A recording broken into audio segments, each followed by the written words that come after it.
Hello to everyone, this is Gunther Steiner, this is Speed City.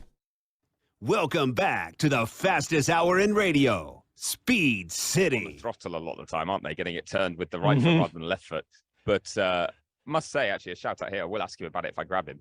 But Logan Sargeant, first time he's driven a Formula One car in the wet today. What a place to have to try and learn. Yeah, with the looming barriers all around him. Yeah, impressive. Yeah, it was, it's funny. I listened to him on the radio. He sounded pretty calm about it too, didn't he? Yeah, I only heard a few bits, actually. I didn't hear a huge amount.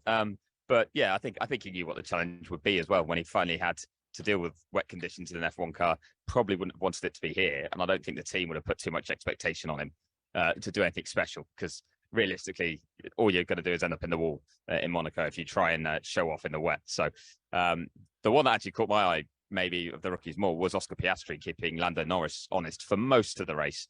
There was a spell where Norris got clean air and really showed he was quicker than anyone in the closing stages. But Piastri backing him up with a point as well. I think that was very impressive. So yeah, I think all the rookies actually did fairly well. I mean, there was that issue for Sargeant when he had to reverse at the hairpin, but that was very early on in the wet spell when he was getting a feel for what an F1 car's like in the wet.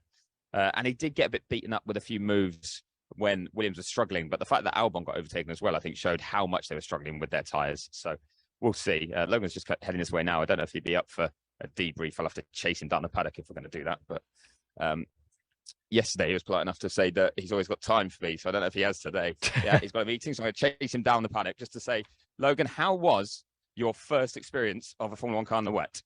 Oh, honestly, at that point, the race was gone. So it was just a chance to go out, have a little fun, slide around, and figure out what it's like to drive one of these in the wet. Disappointing day, to say the least. Once we had that puncture on the prime, it was over. So disappointing. Well, I mean, around here, you don't get much of an opportunity, do you, though, as well, to kind of make up positions or deal with setbacks like that. You got a bit beaten up when the tires were going off as well. Was it a Williams trait, really? Because we saw Alex had the same. Yeah, I think that first, and we were both dropping off. I just made a mistake letting Kevin through, and then it was sort of a knockoff effect from there. I knew I needed to get off that tire a lot sooner. So yeah, gonna need to see about that, but it is what it is. Just disappointing. Well, go again next weekend, though. A lot to put into practice next weekend in Barcelona, and a track you maybe know better, and finally not a street circuit for you as well. Yeah, I'll be on it. Oh, thank you very much, mate. Yeah, look, let's face it. He's in. There was a great learning mode today, right? He had a fantastic opportunity to learn. He was at that point.